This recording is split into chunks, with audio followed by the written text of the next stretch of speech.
Welcome to Your Unapologetic Life, the podcast. I'm your host, Morgan Barkis, your go-to women's empowerment coach here to help you reclaim your confidence and sparkle after a breakup.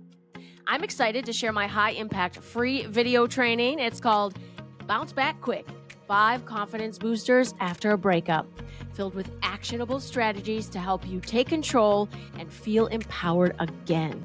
To get this free video, visit morganbarkis.com and subscribe to my email list, or click the link in the show notes. Now, let's dive into today's episode. And you're still in California, I'm assuming? Oh, I am back in Rhode Island.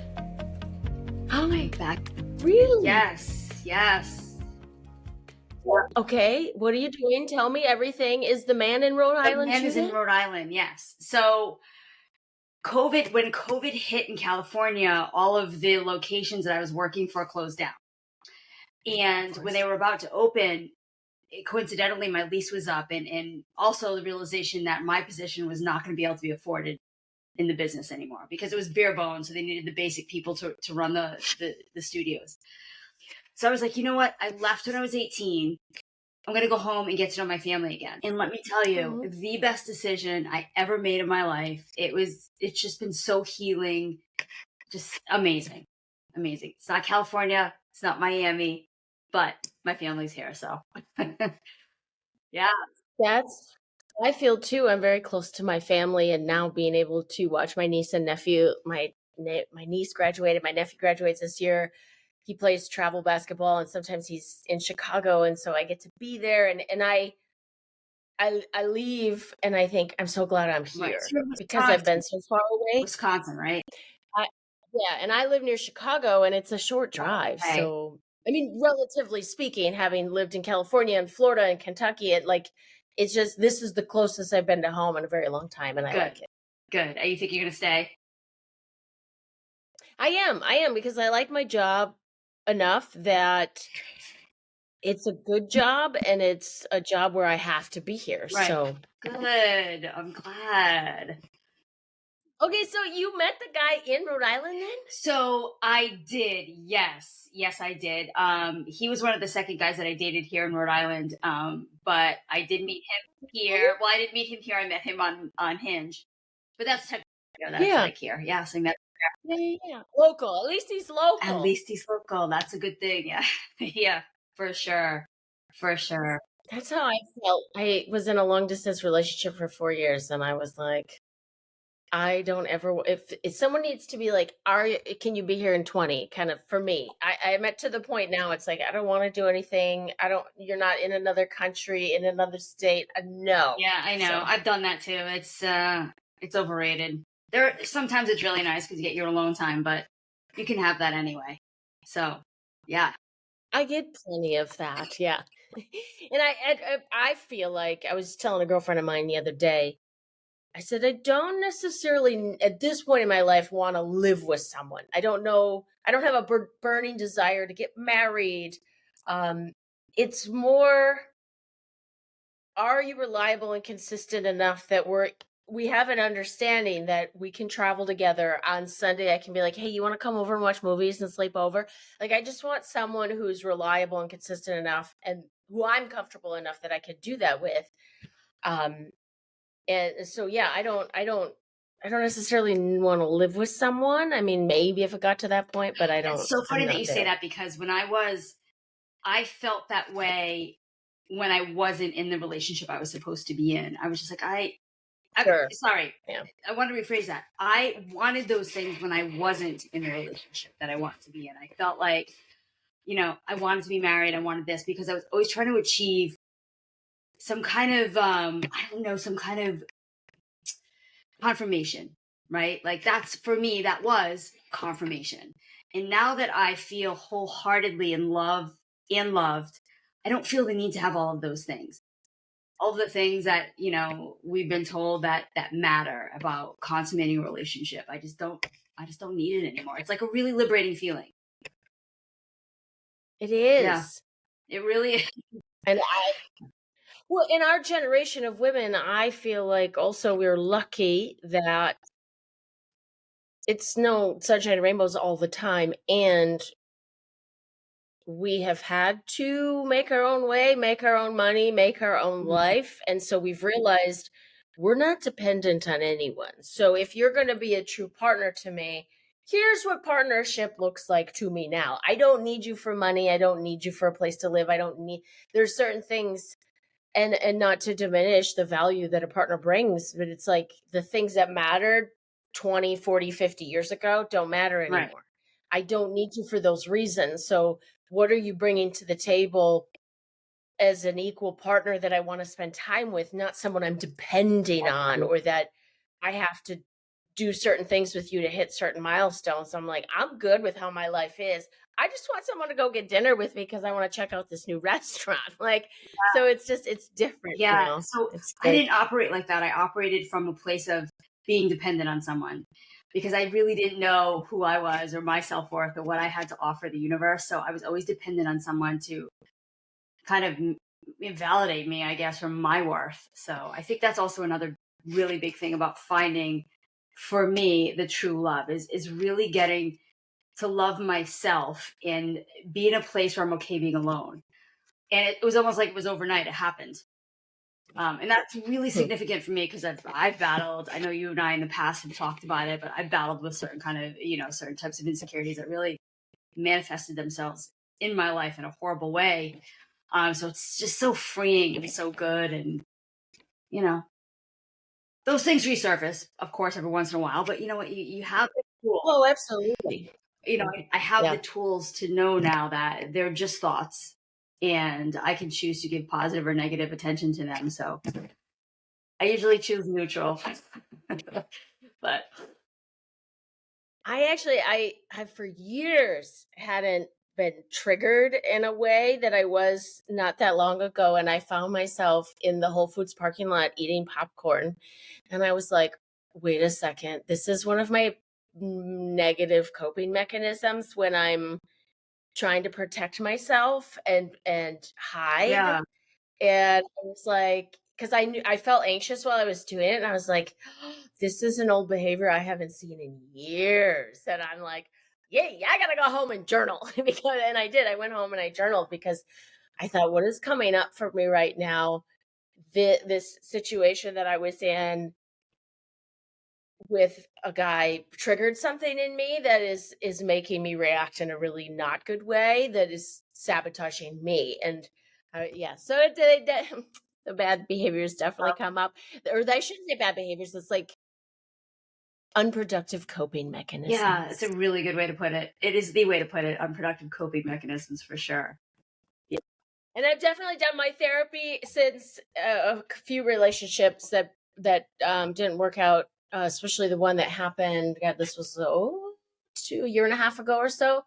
And I immediately got into therapy because I thought I need to walk in the woods a lot, journal, and go into therapy because I need to process what happened. I'm feeling angry. I'm feeling annoyed. there were all these feelings, and I thought I don't want to fall back on any of my old coping mechanisms. So I need to regulate my feelings, manage my thoughts that become feelings, and blah, blah, blah. I know. So I had a really very traumatizing relationship. And the funny thing about this relationship is I didn't even realize it was happening.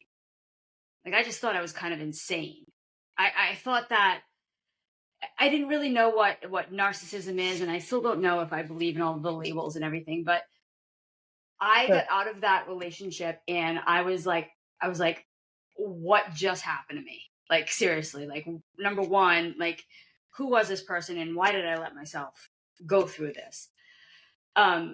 So I had done therapy in the past and I was like, I've done therapy and I love it. And I think it's great for everybody, but I started to look into the more spiritual side of things. And I started to really study what it's like to manifest and to really get yourself into a space where you have you're no one and you're nothing. And just see things from that way. And I don't know if that makes sense, but once I started to do that and get in touch with the universe in my mind and the power that I had on my thoughts, that's what I also felt a great healing too.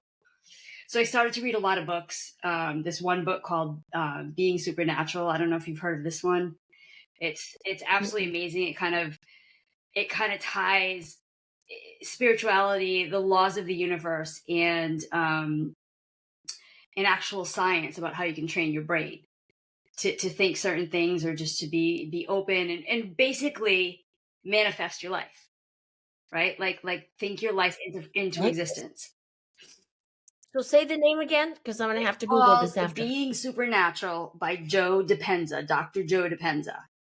Oh, okay. Yeah. I know of Joe. That I know. I didn't know. Okay. Great book. I mean, there's a whole bunch of other ones that were a little bit fluffier, so to speak, but this one, to me, really had the science to back it. Like, why does our body do certain things, and how we can actually change our genetics based on our thoughts. So anyway, not to get too far into it, that's what helped me, just to a new way of thinking, and a new way of like controlling the movie of my life that I want to have, and therefore stepping into that movie. I want to back up. One, because if someone is listening and they're like, well, how do these two even know each other? Okay, so let's back up just a little bit here in terms of how we met. I moved to Florida, which was literally the happiest time of my life. Yes, I mean, I would say I'm the happiest I am right now. I feel the most solid in myself. I love being in my 40s. I love having a great job. I'm in a good place. That being said, I loved living in Florida. I am obsessed with the weather. I was working out this morning and I saw on like the news, you know how they have like a million TVs up in certain gyms. And they were like, oh, how to handle the heat wave. And I was like, Florida for 6 months is 95 and humid and no one is whining about a heat wave. Like that's what it is every day. So I love that weather. I'm happy. I loved being in Florida, and I moved to Aventura, Florida in particular. I didn't know where I was going. It was just kind of where I landed, and started working out at Orangetheory Fitness. And that's where I met you, and you were the studio manager there. And of course, Dawn, I love Dawn. And I was there like 6 days a week religiously because I loved the workout, and it just helped me meet people at a time where I moved somewhere and knew no one. I mean, I just landed and was like, well, here I am. I don't even know where the grocery store is, kind of thing. So it was really fun. And meeting you, for me, I just liked that you were such a like grounded person that moved through the studio and just ran it almost like a ninja. Whereas me, when I ended up running Orange Theories, that was kind of everyone in everyone's face, but that's my personality. And I feel like you were more of a ninja, and you helped me get my job at Orange Theory. I mean, because people are like, oh, you should coach. You're here every day. And I was like, and then all of a sudden I was like, you know what? I think I could run one of these. I want Michelle's job, but not Michelle's job, but like one of it, like, and basically you drove. Yeah, and it was like you hooked me up. You got me a meeting with the franchise owner, and not even a week later, I'm driving to California from Florida to go open a brand new Orangetheory Fitness studio. So, and then you ended up moving to California, and we got to work together again more closely. Yeah. And I would say we've stayed in touch sort of on the peripheral over the years. It's not like we're checking in on or anything. And I don't know your perspective on how we met and just why we stay connected, if you want to share. Yeah, I mean, sometimes I think you make these connections in life that you don't necessarily have to be, talking on a specific cadence. But once you get into each other's orbit again, it's like you never left. And I think those are very special connections, and I do value those. I don't have many of them in my life, but so yeah, I think that's why we're still circling in each other's orbits. I love that. All right, and then we'll fast forward now to this relationship that you mentioned.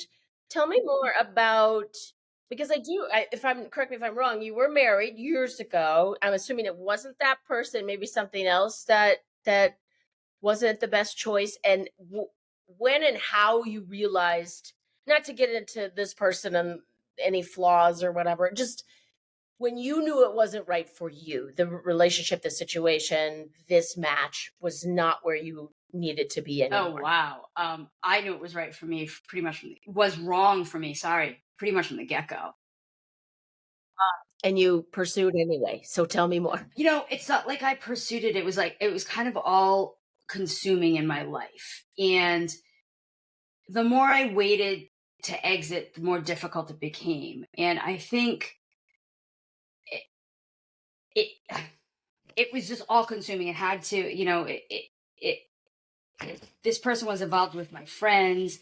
This person knew people that I worked with. It was just like everywhere. And I knew that he on paper had all the things that I thought that I wanted and needed.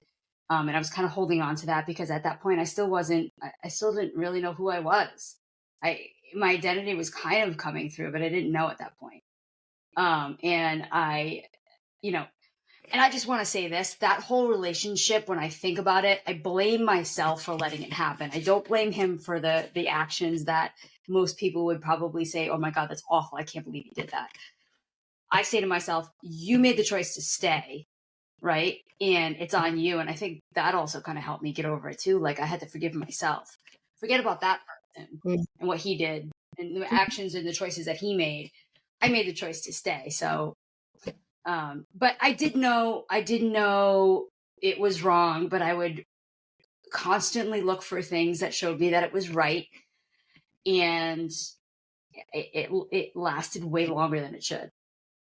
And it messed with my mind, but I let it. So it was.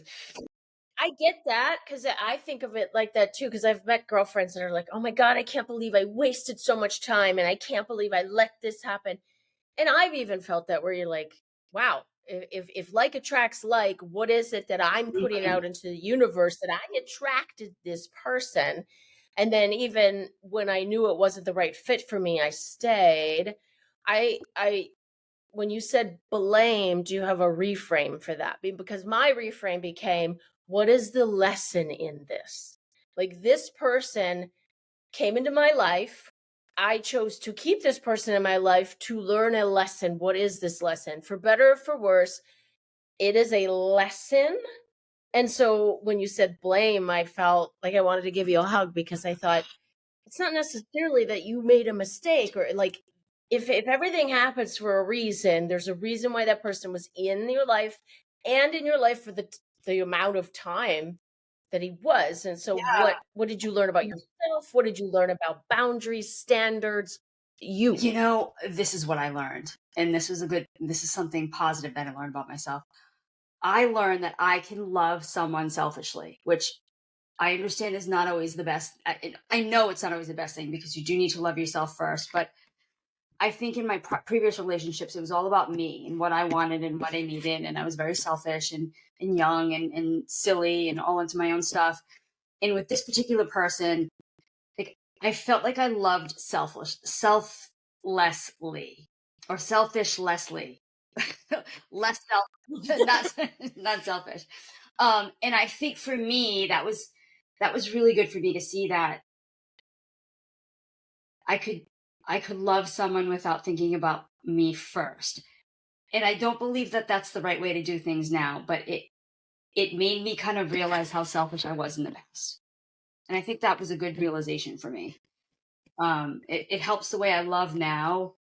It's more an organic and generic, organic kind of natural, loving myself, loving him, back and forth. I don't want to say equally because there's no quantifying it, but yeah, I learned to love selfish Leslie. We'll get that word. Yes. If I were to just play back what you were saying, can you say that it's like you were looking for people to fulfill something, like you had a checklist or you had, rather than walking in, having everything you need all on your own and just partnering with someone and both looking, Preston Smiles said something years ago that I was like, it hit me because even when I was in Florida, I met someone and dated someone who, when I was around this person, I was really happy because it was fun. We liked to do the same things. We would laugh and we would go do things, have adventures, which I love. And so I looked to him for my source of happiness. And then when things were going well, then it affected my mood. Like I was a codependent. Like if his mood was off, then my mood was off, rather than being independent of him. And I let him be the source of my happiness. And when Preston Smiles, I heard him getting interviewed on something, and he said something like, really loving someone and being in a true relationship is when you both look out and you see this mountain in front of you that's happiness. It's this landscape that's in front of you, and you both look at each other and then look at this thing and walk side by side toward happiness. You don't look at each other as the source of happiness. And I was like, hello, reality check. And so for me, anyway, so as you're talking, I was thinking, when you were selfish in your love, you were looking for someone to, you're like, well, I have this hole and this hole and this thing. And so now if you fit these things, well, then I'll love you because you're giving me these things that I don't have in me. Is that kind of I do. I think that's when I was selfish, loving selfishly, I think. Yeah. And you're saying the fellow that you had not a great relationship with, you weren't loving him selfishly?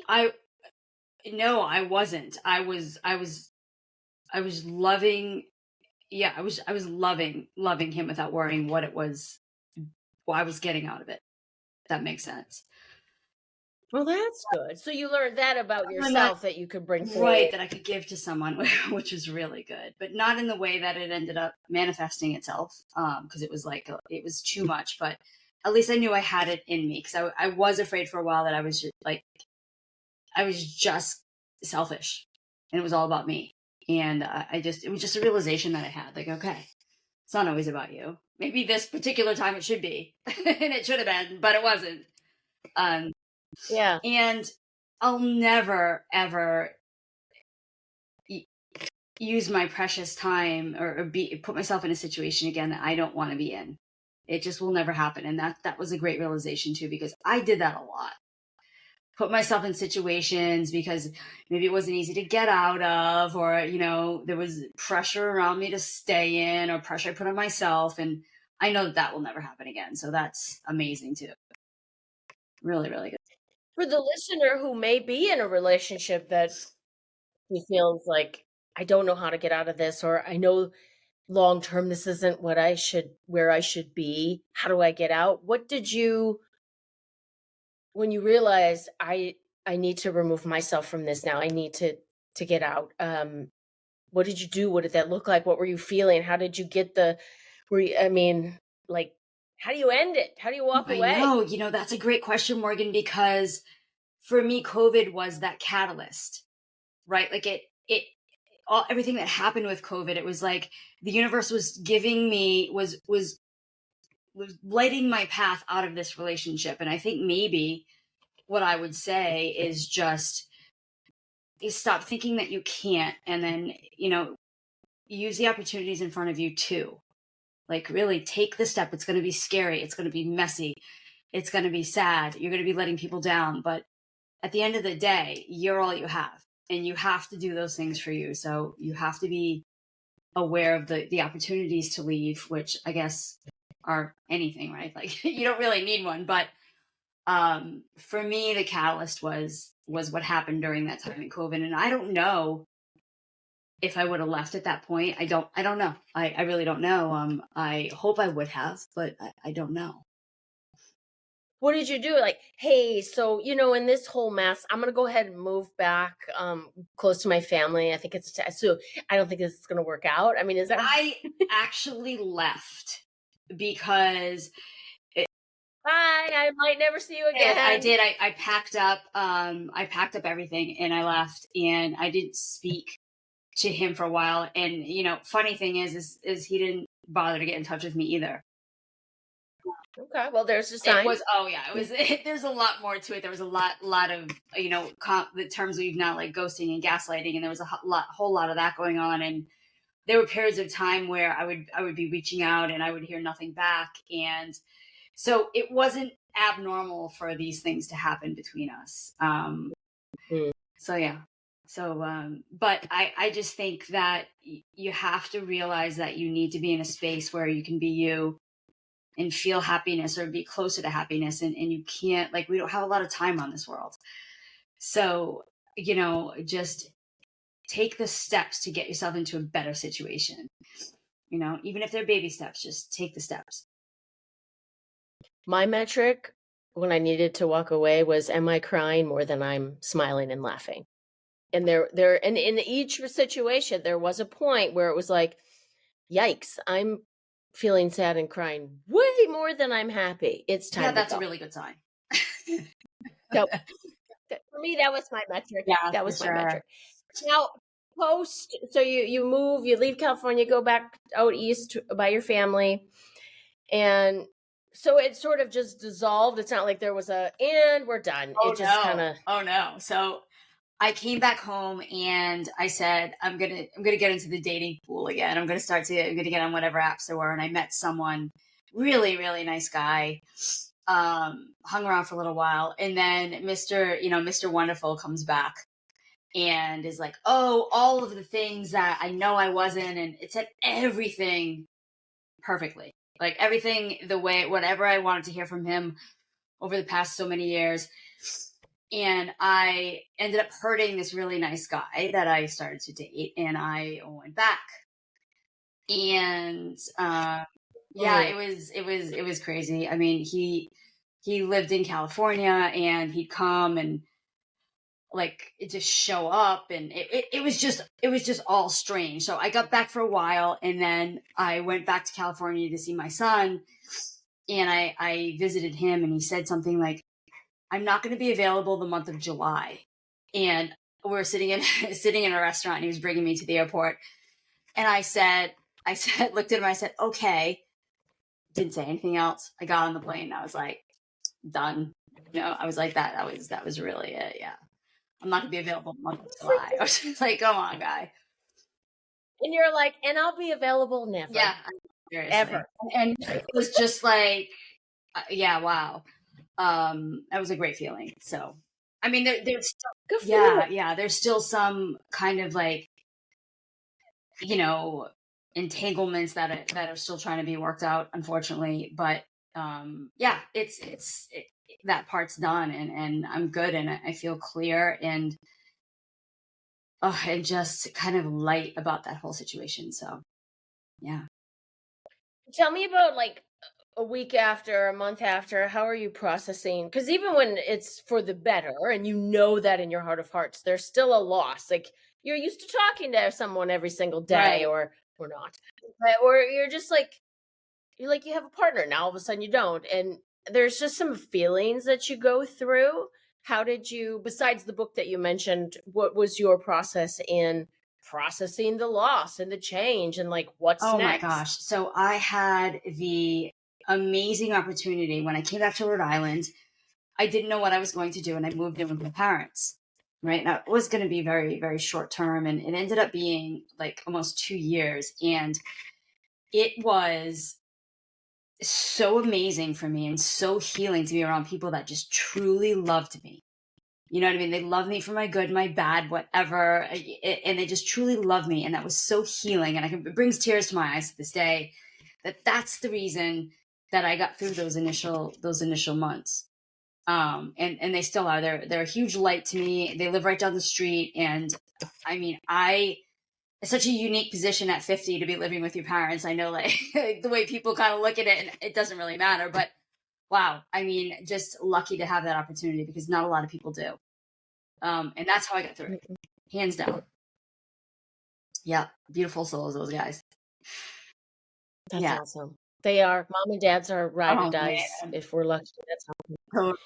And then, I mean, from what I understand, you're writing a book, and I'm assuming you did move out of mom and dad's house at some point, and you kind of discovered what's next, like this next chapter.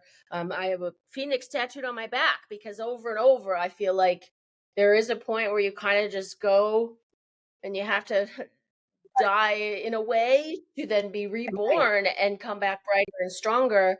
And then you have to figure, okay, now what? Am I going to let this destroy me, or am I going to come back brighter and stronger than I was before? So tell me about this next chapter of your life and how you rebuilt after the breakup. Absolutely. So I got myself into a prime position to really feel excited about the future. I didn't know what the future was.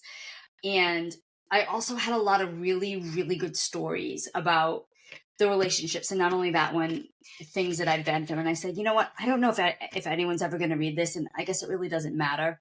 But I wanted to put it all down on paper.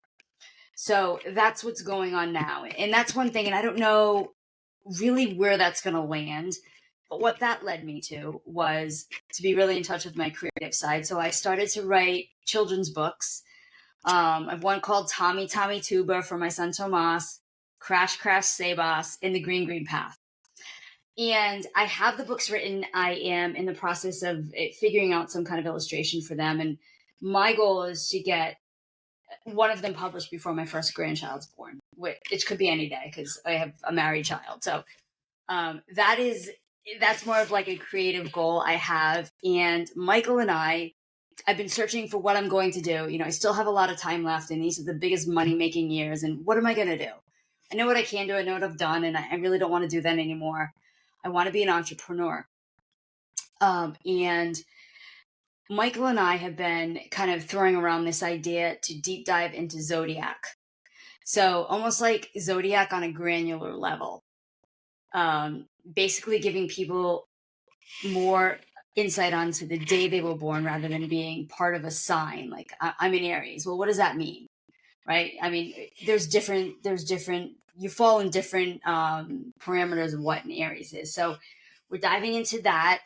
That's going really well right now. So we'll see where that lands. And I don't know, I just feel optimistic and I believe in myself. And I know that I can't make things happen. I just have to be open to all opportunities.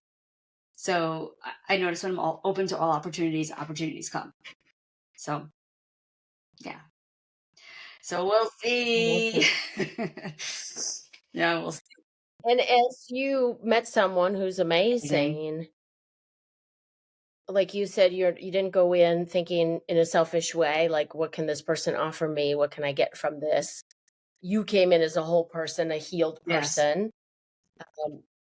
What else would you say made this different? Like you walking into a relationship, you attracted someone, it sounds like, that is also healthy and loving and not looking selfishly from anything from you except to be your partner. Is there anything else that you would say is different in this love and in this chapter of being in a relationship that you would have told yourself or learned, like a lesson you could tell someone? Yeah, totally. I'm myself. I'm whole. I'm as whole as I ever have been. I mean, I'm sure there's more growth to happen, but I'm whole. I love myself. I can say that for the first time almost ever. And I think that for me, that's everything. Because again, like the old saying, if you don't love yourself, no one's going to be able to love you. And it's so true. And I always, I've always heard it and I'd be like, yeah, whatever. But it's true. And I feel like I'm proof of that. So yeah, that's what I would tell anybody asking me about this, is just, you got to get to a point where you really do love yourself. Not always easy, but it's totally doable. Challenging, but doable. It is doable. We can do hard things, as Glennon Doyle and sister and everyone. For me, it was with the annoying thing people used to say is trust the process, and I'd be like, whatever. Like I want a crystal ball, and now I'm like, oh yeah, trust the process. You gotta just throw things out. Go, universe, this is kind of where I'm at. Like whatever's supposed to be, can you kind of help me? Yeah. So, trust the process. Yep, and that's what I'm doing, and it seems to be working out. Finally at 50. At 50, it's happening. Whatever. It's fine. Yeah. Thanks for tuning in to Your Unapologetic Life. Be sure to share this episode with at least one woman in your life who could use a confidence boost. Don't forget to claim your free video training. It's called Bounce Back Quick, 5 confidence boosters after a breakup, by visiting morganbarkis.com and subscribing to my email list or clicking the link in the show notes. Join me for more resources and learn how to book a discovery call to see if my 90-day coaching program is right for you. You've got this, girl. Let your unapologetic life begin.